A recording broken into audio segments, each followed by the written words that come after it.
So today's presentation is going to sound like a combination between a technical class and a sales presentation. And I say that because I hope to make it exciting and interesting for you, but really what I hope to do is give you what you need, and that's information. When somebody purchases an air conditioning system, they're making a huge decision that they're going to live with for the next 15 years. So buying cheap air conditioning is not a good investment in Arizona, where air conditioning undergoes probably some of the harshest conditions in the nation. Buying the lowest priced air conditioner is always a bad choice. So why would you buy the highest priced air conditioner? Well, there's a couple of reasons for that, and one is going to be efficiency and the other is going to be comfort. So I want to start with this. A statistic most people probably don't know is that upwards of 50 to 65% of your total power bill is used by your air conditioner for the year. That's a huge chunk of money. So think about what you spend on power for a year and go, boy, energy efficiency is huge. Now, energy efficiency, the standard rating that most people will know about is called SEER, Seasonal Energy Efficiency Ratio. Seasonal Energy Efficiency Ratio is simply the measurement of how much electricity is consumed for how much cooling produced. That's basically the layman's terms. It's kind of like a miles per gallon for your car. And so you go, wow, that's great. We've got a real good way to determine the energy efficiency of a system. The minimum energy efficiency of a system now is 14 SEER. 14 SEER. Your systems that are about 10 years old or so are probably 12 SEER or 10 SEER. And on average, you increase energy efficiency about 5% for every SEER you go up. And so if you go from a 10 SEER to a 20 SEER unit, you now have a system that's potentially saving 50% of electricity that system used to take up. Well, that could be 25% of your total power bill. That sounds great, except here's the problem. Systems are measured at an ambient temperature of between 85 and 90 degrees outdoors. Well, how hot does it get in Arizona? Ha ha ha ha ha ha. What is that unit doing when it's 115 degrees outside? That's important to know, because some of the real high energy efficiency units drop capacity drastically when the temperature goes way up. So how are you going to figure out which system to buy? And where are you going to get your energy savings? Because when it comes down to it, in Arizona, the SEER rating, it's not a good standard. It's just not a good standard. Well, here's one of the bigger problems in Arizona. Is say you have a 1,600 square foot house and it requires approximately a 4-ton air conditioner. Here's the thing.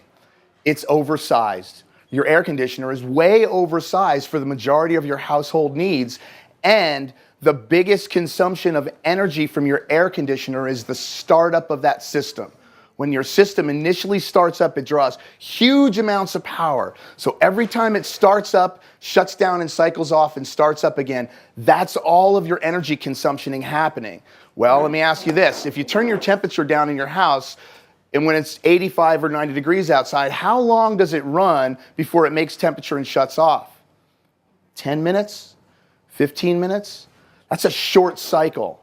The problem with it is this. Most of the time, your house doesn't need a 4-ton air conditioner. Most of the time, it needs a 2-ton air conditioner, except when it's 115 degrees out, then you need the 4-ton air conditioner. So what are you going to do? Because my air conditioner is oversized, and most of the time it starts up, shuts down real quick, and it's costing huge amounts of power. But if I put a smaller system in, when it's 115 degrees outside, it's not going to go below 80 degrees or 79 degrees. Trane has come up with a solution for this, and it's called the variable speed system. Variable speed system. We can now have the technology that changes the output of your air conditioner to meet the demand on your house at any given time. The energy efficiency is drastic. It's drastic because now what I have is, instead of a compressor that starts up and spins at one speed, makes temperature and shuts down, now I've got a system that starts up real slowly, and it ramps up, and it ramps up, and it ramps up, and it gets to the speed that it wants to maintain the temperature in your house, so it never shuts off. And you think, oh my gosh, my air conditioner never shuts off. It's going to cost me a fortune. Remember, most of your energy consumption happens on startup.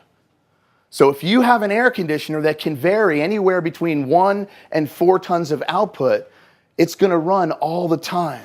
So your air conditioner starts up and it varies its speed. It keeps the temperature in your house exactly even, and it never shuts off. That's beautiful. I'll give you a couple of comparisons. On a 5-ton unit that's running under normal conditions, the amperage draw may be like 21 amps. The same size system with the variable speed, when it's running and it's made its temperature and it's maintaining temperature, 9 amps. 9 amps. Wow. We're talking less than 50% of the consumption. Now, these systems are rated by SEER, Seasonal Energy Efficiency Ratio, but you can take all that basically and throw it out the window because now you've got a multiple sized air conditioner that meets your needs. And here's the crazy thing about this too, and this is what we found because we've put these systems in a lot of people's houses and we've had them report back and say, you know what? I've been able to turn the thermostat up in my house 3 degrees and still feel just as comfortable. Now, here's a big problem that my wife has at home. When the air conditioner's running, she's what?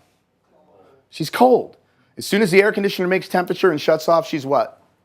Hot. What's up with that? We have in our house a temperature swing of about 3 degrees. No, my wife's not schizophrenic.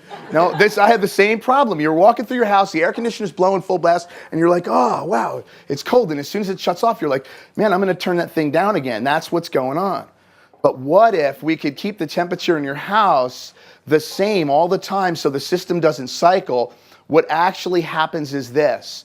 You don't, because the system doesn't shut off, you don't induce heat back into your house where the air conditioner has to ramp up in order to catch up.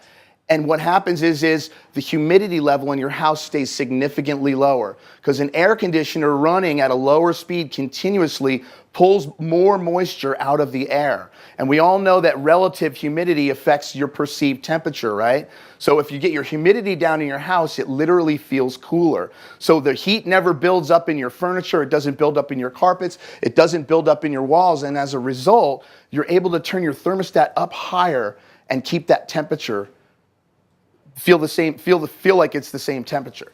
We had a lady that saved $1,000 last year in electricity. $1,000, right? She's got 2 systems, a downstairs system and an upstairs system. She called us up and said, I want you to replace the upstairs system. And we looked at her records, we said, ma'am, this system's only 3 years old. She said, I don't care, rip it out. I saved $1,000 in power. And you extrapolate that idea over the life of the system, and of course we don't know yet because these systems are only 2 to 3 years old. We don't know how long they're going to last, but I can tell you this. Most of these systems run at 50% or less maximum. So when it's 115 degrees, your air conditioner is still only running at 50 or maybe 60%. The compressor is designed to go up to a certain speed, but it's cruising at 50%.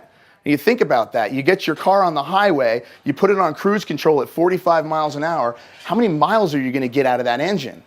A lot of miles because you're never taxing the system. So when you think about where your investment's going to go over the next 15 years, when you buy an air conditioning system, you need to consider this option because it's a lot of money up front. $10,000, $11,000, $12,000 for one of these systems. But the payback, if you're staying in your house, is enormous. It's like getting a free air conditioner system. And some of you have heard me mention that ad before. Who wants a free air conditioning system? So think about that. Whoever you know that's considering their replacement, this is something they seriously need to consider. Factor everything in, how much money up front. We have really good financing offers that can make the payments affordable. I mean, if you can save 30% on your power bill monthly, that can go to the payment for this air conditioning system. And it's going to last, right? So think about that. Who do you know that's considering replacing their air conditioning system? Let me talk to them and bring this information to them because the reality of it is there's only a few people in this valley that understand this technology and know this information. Benefit Air, and I happen to be one of them. I've taken a course and I'm certified in X-Trains XV variable speed equipment. In fact, you're not allowed to buy or sell the equipment unless you're certified. There's not many people that are certified, and we understand how this technology works. It is phenomenal technology. You need to be considering it. Don't be scared by the sticker price. It's Arizona and it's air conditioning. This is the place to put your money that's really going to pay off in the long run. I'm just about out of time, and I want to thank you, and I want to thank my friend Dave Marsh for filming this. Experience the benefit of using Benefit Air.